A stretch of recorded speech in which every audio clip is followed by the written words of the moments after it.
pretty much ensures that that's what's going to happen. I think, Sean, do you agree with that? Well, they're $100,000 per year.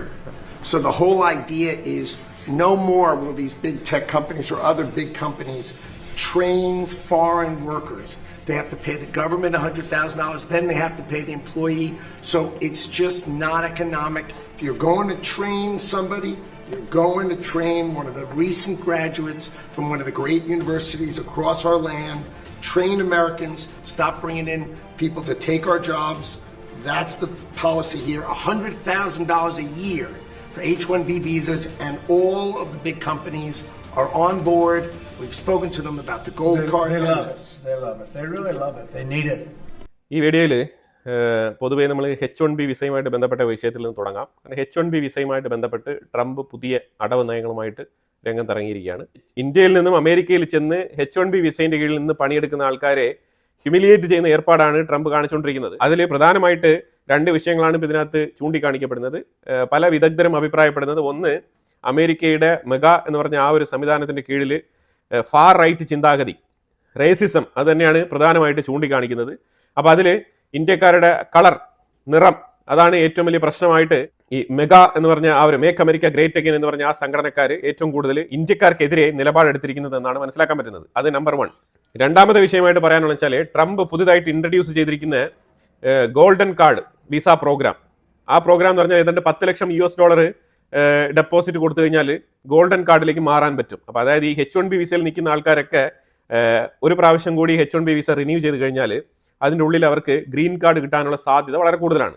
അപ്പോൾ ഈ green കാർഡിലേക്ക് പോകാനിരിക്കുന്ന ഇന്ത്യക്കാരെ മൊത്തത്തിൽ, അഥവാ ഇന്ത്യക്കാരെന്ന് പറയാനുള്ള കാരണം എന്ന് വെച്ചാൽ നമ്മൾ ഇന്ത്യൻ പെർസ്പെക്റ്റീവിലാണ് കാര്യം പറയുന്നത്.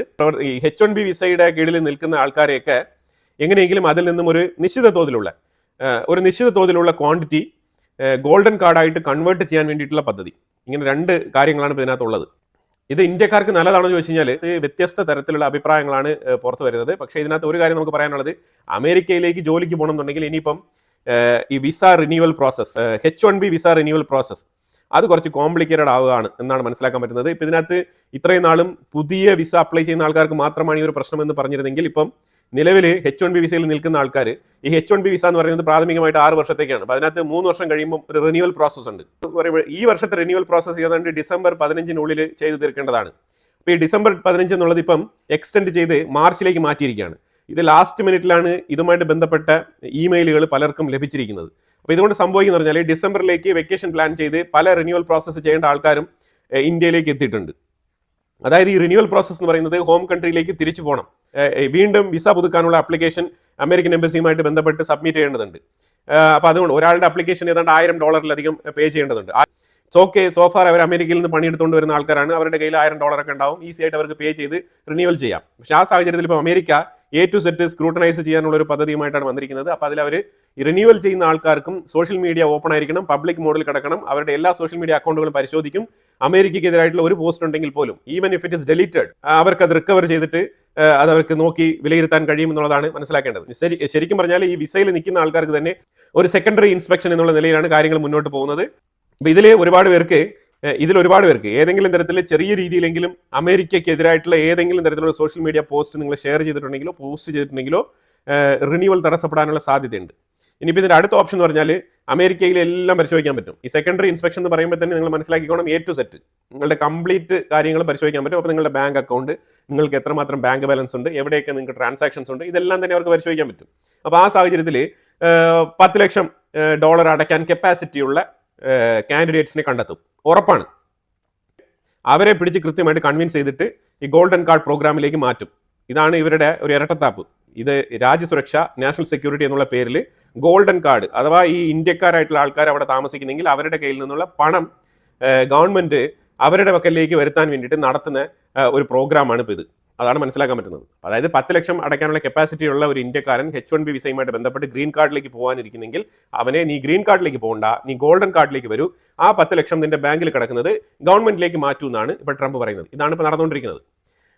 ഇപ്പം ട്രംപിന്റെ ആ ഒരു കളി മനസ്സിലായില്ല, ഇതാണ് അവിടുത്തെ കളി. അത് എങ്ങനെയെങ്കിലും പൈസ പിരിച്ചെടുക്കുക എന്നുള്ളതാണ് പ്രാഥമികമായിട്ടുള്ള ലക്ഷ്യം. അതിലേക്ക് തന്നെയാണ് ട്രംപ് മുന്നോട്ട് നീങ്ങുന്നത്. പിന്നെ ഇതിനകത്ത് ഏറ്റവും കൂടുതൽ അഫക്ട് ചെയ്യപ്പെടുന്നത് ഇന്ത്യക്കാരാണ്. കാരണം എന്താണെന്ന് വെച്ചാൽ 70% H-1B വിസ സെക്യൂർ ചെയ്തിരിക്കുന്നത് ഇന്ത്യക്കാരാണ്. അതാണ് മനസ്സിലാക്കേണ്ടത്. അപ്പോൾ അതുകൊണ്ട് ഇന്ത്യക്കാരെ കൂടുതൽ ബാധിക്കും. അതാണ് ഇതിനകത്ത് മെയിനായിട്ട് പറയാനുള്ളത്. മറ്റുള്ള രാജ്യങ്ങളെ കമ്പയർ ചെയ്ത് കഴിഞ്ഞാൽ ഇന്ത്യക്കാർക്കാണ് 70% H1B വിസ അവിടെ സെർവ് ചെയ്തിരിക്കുന്നത്. അപ്പം അതുകൊണ്ട് ഇന്ത്യ ഇതിനെ കൂടുതൽ ഹോട്ട് ടോപ്പിക്കായിട്ട് ചർച്ച നടത്തുന്നു എന്നുള്ളത് മാത്രം. അപ്പം അതുകൊണ്ട് ഇന്ത്യക്കാരെ ബാധിക്കുന്ന വിഷയമായതുകൊണ്ടാണ് നമ്മൾ ഇതിവിടെ ചർച്ചയ്ക്ക് എടുത്തിരിക്കുന്നത്. അപ്പോൾ എന്തായാലും ഇനിയിപ്പോൾ ഈ ഡിസംബർ മുതൽ മാർച്ച് വരെയുള്ള ഈ ഒരു പീരീഡിൽ ഈ ഒരു 3-4 മാസം കൊണ്ട് എന്താണ് ഇനി അമേരിക്കയുടെ ഉള്ളിൽ H1B വിസയുമായിട്ട് ബന്ധപ്പെട്ട് നടക്കാൻ പോകുന്ന വിഷയങ്ങൾ എന്നുള്ളത് നമ്മൾ ഇനി കണ്ടറിയേണ്ട വിഷയമാണ്. അമേരിക്കൻ കോൺഗ്രസിന്റെ ഉള്ളിൽ പലരും ട്രംപിനെ വിമർശിക്കുന്നുണ്ട്. വിമർശനങ്ങൾ എന്ന് പറഞ്ഞാൽ ട്രംപ് എക്കാലത്തെയും, അതായത് ചരിത്രത്തിൽ ഉണ്ടായിട്ടുള്ള പ്രസിഡന്റുമാരെ വെച്ച് നോക്കുമ്പോഴത്തേക്കും ഇന്ത്യക്കെതിരെ നിലപാടെടുത്ത, അതായത് ഇന്ത്യയെ ഉപദ്രവിച്ച ചരിത്രത്തിൽ ഏക president, American president Donald Trump ആയിരിക്കും എന്നുള്ളതാണ് ഇനി വരാൻ പോകുന്ന ചരിത്രം എന്ന് അവർ പറഞ്ഞു വെക്കുന്നുണ്ട്. അപ്പൊ അതിനോടൊരു പരിധിവരെ ഞാൻ യോജിക്കുന്നുണ്ട്. ഈ സോഷ്യൽ മീഡിയ പരിശോധന എന്ന് പറഞ്ഞു കഴിഞ്ഞാൽ അത് H1B വിസ ഹോൾഡർക്ക് മാത്രമല്ല കേട്ടോ, ഡിപ്പെൻഡന്റിനും കൂടി പരിശോധിക്കും എന്നുള്ളതാണ് മനസ്സിലാക്കേണ്ടത്. H4 വിസയിൽ നിൽക്കുന്ന ആൾക്കാർക്കും ഈ പരിശോധനയുണ്ട്. H1B ഇല്ലാന്നുണ്ടെങ്കിൽ പിന്നെ H4 ഇൻവാലിഡ് ആണല്ലോ, അതാണ് മനസ്സിലാക്കേണ്ടത്. ഇപ്പൊ H1B വിസയിൽ നിൽക്കുന്ന ആ ഒരു മെയിൻ സ്പോൺസർ ഏതെങ്കിലും സാഹചര്യം വെച്ചാൽ മരണപ്പെട്ട് കഴിഞ്ഞാൽ H14 അവിടെ ലെജിറ്റിമസി ഉണ്ട്. അവർക്ക് H14 നിന്നും മറ്റുള്ള വിസകളിലേക്ക് മാറാനുള്ള ആ ഒരു ടൈം ലൈനും കിട്ടും. അതൊക്കെ പണ്ട് വളരെ എളുപ്പമായിരുന്നു.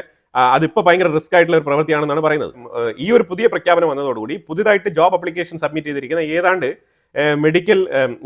IT മേഖല ആയിക്കോട്ടെ, മെഡിക്കൽ ഫീൽഡ് ആയിക്കോട്ടെ, ഇതേപോലെ പല സ്കിൽഡ് മേഖലകളിലും പണിയെടുക്കാൻ വേണ്ടിയിട്ട് പുതിയതായിട്ട് ജോബ് അപ്ലിക്കേഷൻ കൊടുത്ത് ഇന്റർവ്യൂ കോൾ വിളിച്ചിരിക്കുന്ന കുറേ കാൻഡിഡേറ്റ്സ് ഉണ്ട്. അപ്പോൾ അത് നിലവിൽ ഏതാണ്ട് ഒരു 1500-ലധികം ഇന്ത്യൻ കാൻഡിഡേറ്റ്സ് ഉണ്ട് ഇതിനകത്ത്. അവർക്കുള്ള ഇന്റർവ്യൂസ് എല്ലാം ഇപ്പോൾ ഡിലേ ആവുകയാണ്. അതായത് ഇതിനകത്ത് മനസ്സിലാക്കേണ്ടത് ഓൾറെഡി H1B വിസയിൽ നിൽക്കുന്നവൻ ഫേസ് ചെയ്തുകൊണ്ടിരിക്കുന്ന പ്രശ്നമാണ് ഇവിടെ നമ്മൾ ചൂണ്ടിക്കാണിക്കുന്നത്. ആ പ്രശ്നം നിലനിൽക്കുന്ന സാഹചര്യത്തിലാണ് പുതിയ കുറേ H1B വിസയ്ക്ക് അപ്ലിക്കേഷനുമായിട്ട് ആൾക്കാർ ക്യൂവിൽ നിൽക്കുന്നത്. അപ്പോൾ ഇവർ മനസ്സിലാക്കേണ്ട ഒരു കാര്യം എന്ന് പറഞ്ഞാൽ അവരാദ്യം അവരുടെ പ്രോബ്ലം അഡ്രസ്സ് ചെയ്യട്ടെ, എന്നിട്ട് ഇവർക്ക് H1B വിസ എടുത്ത് മുന്നോട്ട് പോകുന്നതായിരിക്കും നല്ലത്. അല്ലാന്നുണ്ടെങ്കിൽ അവൻ എന്ത് പ്രയാസം അനുഭവിക്കുന്നുള്ളത് അറിയാതെ വീണ്ടും നിങ്ങൾ പോയിട്ട് അവിടെ പുതുതായിട്ട് ഒരു 1500 പേര് പോയിട്ട് H1Bയിൽ പെടേണ്ട ആവശ്യമൊന്നുമില്ല. അതാണ് മനസ്സിലാക്കേണ്ടത്. കാരണം ട്രംപ് ഇപ്പോൾ പ്രൊമോട്ട് ചെയ്യുന്നത് ഗോൾഡൻ വിസ മാതൃകയാണ്. ഗോൾഡൻ വിസയിൽ നിങ്ങളൊരു $10 ലക്ഷം ഇട്ടിട്ട് നിങ്ങൾ അമേരിക്കയിലേക്ക് കയറിപ്പോ ഒരു പ്രശ്നം ഉണ്ടാവില്ല. ചെറിയ സോഷ്യൽ മീഡിയ പോസ്റ്റിംഗ് ചെറുതായിട്ട് അമേരിക്കയ്ക്കെതിരെ എന്തെങ്കിലും പറഞ്ഞെന്ന് പറഞ്ഞു കഴിഞ്ഞാൽ അതൊക്കെ അവർ ഒഴിവാക്കി തരും. അൺലെസ് തീവ്രവാദപരമായിട്ടുള്ള പോസ്റ്റ് അല്ല എന്നുണ്ടെങ്കിൽ അവർ ഒഴിവാക്കി തരും. $10 ലക്ഷം നിങ്ങൾ അടച്ചാൽ മതി, അത്രേ ഉള്ളൂ. വളരെ സിമ്പിളാണ് കാര്യം. ഇങ്ങനെയാണ് ഇതിന്റെ H1B വിസയുടെ ട്രംപിന്റെ റിഫോർമേഷനെ കുറിച്ച് മനസ്സിലാക്കേണ്ടത്. ഇത്ര സിമ്പിൾ ആയിട്ടാണ്. അല്ലാതെ അവർ അമേരിക്കക്കാരുടെ ജോലി തട്ടിയെടുക്കുന്നു എന്ന് പറഞ്ഞതൊക്കെ ശുദ്ധ മണ്ടത്തരമാണ്. ഇന്ത്യക്കാർ ജോലി ചെയ്യുന്ന ഫീൽഡ് അല്ല അമേരിക്കക്കാർക്ക് വേണ്ടത്. ആ മേഖലയിൽ പണിയെടുക്കാൻ അമേരിക്കക്കാർക്ക് താല്പര്യമില്ല, അവരതിന് വരത്തുമില്ല. ഇത്രമാത്രം ടൈം അമേരിക്കക്കാർ വന്ന് കുത്തിയിരുന്ന് സ്പെൻഡ് ചെയ്ത് പണിയെടുക്കത്തുമില്ല. ഈ ഫെഡറൽ ഓഫീസുകളിലൊക്കെ ഇപ്പം ട്രംപ് വന്നിട്ട് 2 ലക്ഷത്തിലധികം ഫെഡറൽ ഉദ്യോഗസ്ഥരെ റിസൈൻ ചെയ്യിപ്പിച്ചത് എന്തിനാണ്? വോളണ്ടറി റിട്ടയർമെന്റ് കൊടുത്ത് എന്തിനാണ്? അവർ പണിയെടുക്കുന്നില്ല. അവർ രാവിലെ വരും, ഉച്ചയ്ക്ക് ബർഗർ കഴിക്കും. ഈ ബർഗർ തിന്ന് അവർ പണിയെടുത്തിട്ട് പോകുന്ന രീതിയാണ് അമേരിക്കക്കാർക്കുള്ളത്. അപ്പോൾ അത് വളരെ റിലാക്സ് ആയിട്ട് വളരെ ലെഷറായിട്ട് പണി ചെയ്യുന്ന ആൾക്കാരാണ് അമേരിക്കൻസ്. അപ്പോൾ അതുകൊണ്ട് അവരൊരിക്കലും വന്നിട്ട് ഇന്ത്യക്കാർ പണിയെടുക്കുന്ന പോലെ 8 മണിക്കൂറും 12 മണിക്കൂറും 13 മണിക്കൂറും ഓവർ ടൈം ഇരുന്ന് പണിയെടുക്കുന്ന സ്വഭാവം അവർക്കില്ല. അപ്പോൾ ഈ രീതിയിലുള്ള സ്കിൽ ഡെവലപ്മെന്റ്സ് അവർക്കില്ല എന്നുള്ളതാണ്. ഈ സ്കിൽ സെറ്റ് ഇല്ലാത്തത് കൊണ്ടാണ് ഇവിടുന്ന് ആൾക്കാരെ ഹയർ ചെയ്യുന്നത്. അപ്പോൾ ആ ഒരു സാഹചര്യത്തിൽ അമേരിക്കക്കാരുടെ ജോലി ഇന്ത്യക്കാർ തട്ടിയെടുക്കുന്നു എന്ന് പറയുന്ന ആ ഒരു ശുദ്ധ മണ്ടത്തരത്തിനൊന്നും യാതൊരുവിധ ക്രെഡിബിലിറ്റിയും ഇല്ല എന്നുള്ളതാണ്. പിന്നെ ഇന്ത്യക്കാരെ ബാധിക്കുമോ എന്ന് ചോദിച്ചു കഴിഞ്ഞാൽ ഇന്ത്യക്കാരെ ബാധിക്കും, ഇല്ല എന്ന് പറയുന്നില്ല. പക്ഷേ ഇത് ടെമ്പററിയാണ്. ഇപ്പം തന്നെ നിങ്ങൾ നോക്കൂ, ഈ IT കമ്പനികൾ, ടെക് ഭീമന്മാരെല്ലാം തന്നെ ഇന്ത്യക്കുള്ളിൽ ഓഫീസ് ഇടാൻ വേണ്ടിയിട്ട് തീരുമാനിച്ചിട്ടുണ്ട്. അതിന്റെ കാരണം എന്താണ്? കാരണം വേറെ ഒന്നുമില്ല. അവർക്ക് വേണ്ട പ്രോജക്റ്റുകൾ അവർ ഇന്ത്യക്കുള്ളിൽ തന്നെ ഇരുന്ന് നടപ്പിലാക്കാൻ വേണ്ടിയിട്ടാണ്. ഇനിയിപ്പം H1B വിസ കൊടുത്ത് അമേരിക്കയിൽ പോയി അവിടെ ഒരു ലാപ്ടോപ്പ് കൊടുത്ത് അവിടെ നിന്ന് വർക്ക് ചെയ്യുന്നതിന് പകരം ഞാൻ ഓഫീസ് ഇവിടെ കൊണ്ടുവരുന്നുണ്ട്, ഇൻഫ്രാസ്ട്രക്ചർ ഇവിടെ ബിൽഡ് ചെയ്യുന്നുണ്ട്, നിങ്ങളൊരു കാര്യം ചെയ്യൂ, അമേരിക്കയിൽ പണിയെടുക്കണ്ട. നിങ്ങൾക്ക് താരതമ്യേന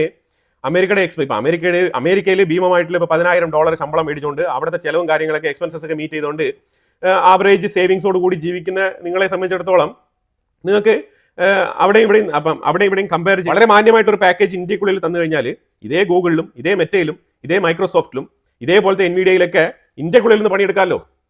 അതാണ് ഇപ്പോൾ അവർ ഉദ്ദേശിക്കുന്നത്. അപ്പോൾ ആമസോൺ, മൈക്രോസോഫ്റ്റ്, ഗൂഗിൾ ഇതെല്ലാം തന്നെ ഇത് തിരിച്ചറിഞ്ഞുകൊണ്ട് അവർ ഇന്ത്യക്കുള്ളിൽ വന്ന് ഓഫീസ് ഇടാനാണ് തീരുമാനിച്ചിരിക്കുന്നത്. ഇതിൻ്റെയൊക്കെ പ്രധാനപ്പെട്ട ലക്ഷ്യം എന്ന് പറഞ്ഞാൽ അവരുടെ എംപ്ലോയീസ്, ഇന്ത്യയിൽ നിന്ന് ഹയർ ചെയ്യുന്ന ആൾക്കാരെ ഇവിടെ വെച്ച് പണിയെടുപ്പിക്കാമല്ലോ. പിന്നെ ഈ H1Bയും വേണ്ട, ഗോൾഡൻ വിസയും വേണ്ട, ഈ ട്രംപിന്റെ ഇമാതിരിപ്പെട്ട ഉടായ്പകളും വേണ്ട.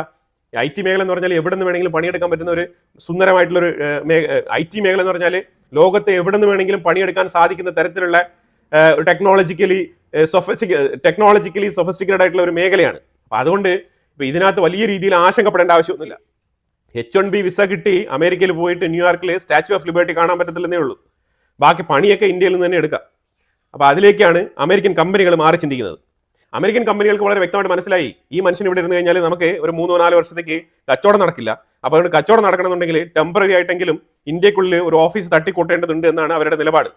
അപ്പോൾ ഇതിനകത്ത് ഇന്ത്യക്കാരെ കൊണ്ട് അമേരിക്കയ്ക്ക് ഗുണമുണ്ടോ എന്ന് ചോദിച്ചു കഴിഞ്ഞാൽ യെസ്, ഇന്ത്യക്കാരെ കൊണ്ട് അമേരിക്കയ്ക്ക് ഗുണമുണ്ട്. കഴിഞ്ഞ 30 വർഷത്തെ കണക്കെടുത്ത് കഴിഞ്ഞാൽ 1.6 മില്യൺ ആവറേജ് ടാക്സ് പേ ചെയ്തിട്ടുണ്ട്. 1.6 മില്യൺ. ഇത് അമേരിക്കയ്ക്ക് ഗുണമുള്ള കാര്യമല്ലേ? ഈ പൈസ അമേരിക്കയുടെ ഗവൺമെന്റിന്റെ അഥവാ അമേരിക്കയുടെ ജനങ്ങളുടെ പബ്ലിക് ഇൻഫ്രാസ്ട്രക്ചറിലും പൊതുമേഖലയിലും മറ്റുള്ള വികസനങ്ങൾക്കും ഉപയോഗിക്കുന്നില്ലേ എന്നാണ് ചോദ്യം. തീർച്ചയായിട്ടും. അപ്പൊ അതുകൊണ്ട് കൂടുതൽ ശമ്പളം വാങ്ങിക്കുന്നു പറഞ്ഞാൽ കൂടുതൽ ടാക്സ് പേ ചെയ്യുന്നുണ്ട്. അതാണ് മനസ്സിലാക്കേണ്ടത്. അപ്പൊ ഇതിനെക്കുറിച്ച് പല അഭിപ്രായങ്ങൾ വരുന്നുണ്ട്. അതായത് പുതിയ ഫേമുകളെല്ലാം തന്നെ ഡീ ഇന്ത്യനൈസേഷൻ എന്ന് പറഞ്ഞ ഒരു പ്രൊസീജിയറുമായിട്ട് അവർ മുന്നോട്ട് നീങ്ങാണ്. ഇത് ഗവൺമെന്റിന്റെ ഹിഡൻ അജണ്ടയാണെന്നാണ് പറയുന്നത്. അമേരിക്കൻ ഗവൺമെന്റിന്റെ ഡീ ഇന്ത്യനൈസേഷൻ. അതായത് ഇന്ത്യക്കാരില്ലാത്ത ഫേമാണ് ഇനി നമ്മൾ സൃഷ്ടിക്കേണ്ടത് എന്നുള്ള ഒരു ഹിഡൻ ആയിട്ടുള്ള ഗവൺമെന്റിന്റെ മുന്നറിയിപ്പ് ഉണ്ടെന്നുള്ളതാണ് മനസ്സിലാക്കേണ്ടത്. ഇതൊക്കെ അമേരിക്കയുടെ ഉള്ളിൽ മെഗാ എന്ന് പറഞ്ഞ മൂവ്മെന്റിൽപ്പെട്ട ആൾക്കാർ നടപ്പിലാക്കുന്നതാണ്. ഈ മെഗാ എന്ന് പറഞ്ഞു കഴിഞ്ഞാൽ തീവ്ര വലതുപക്ഷം. അതാണ് മനസ്സിലാക്കേണ്ടത്. തീവ്ര വലതുപക്ഷം വെച്ചാൽ അമേരിക്കയിൽ തന്നെ കറുത്ത വർഗ്ഗക്കാർക്കെതിരാണ് ഈ മെഗാ എന്ന് പറയുന്നത്.